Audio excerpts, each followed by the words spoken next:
The man and woman in Eden.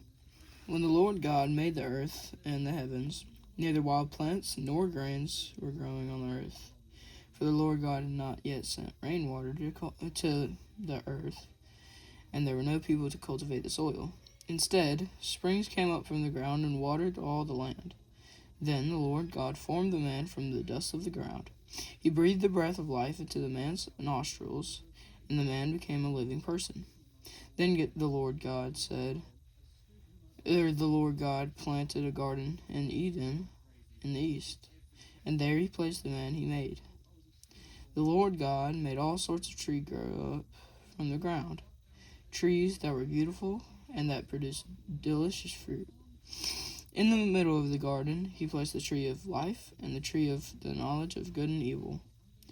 A river flowed from the land of Eden, watering the garden and then dividing into 4 branches.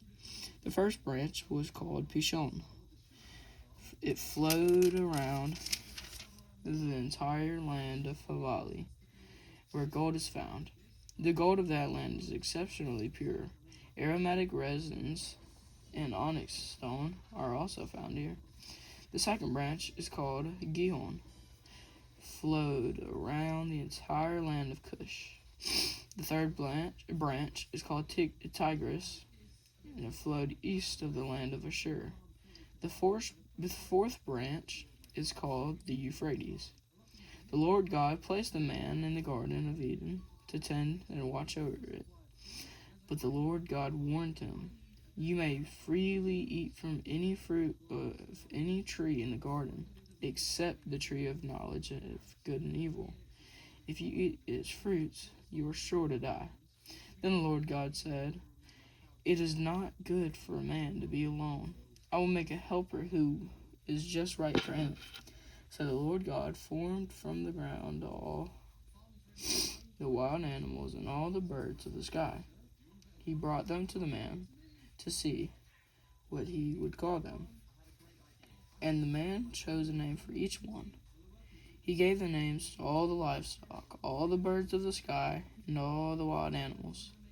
But still, there was no helper just right for him. So the Lord God caused the man to fall into a deep sleep. While the man slept, the Lord God took out one of the man's ribs and closed up the opening. Then the Lord God made a woman from the rib, and he brought her to the man. "At last," the man exclaimed, This one is bone from my bone and flesh from my flesh. She would be called woman, because she was taken from man."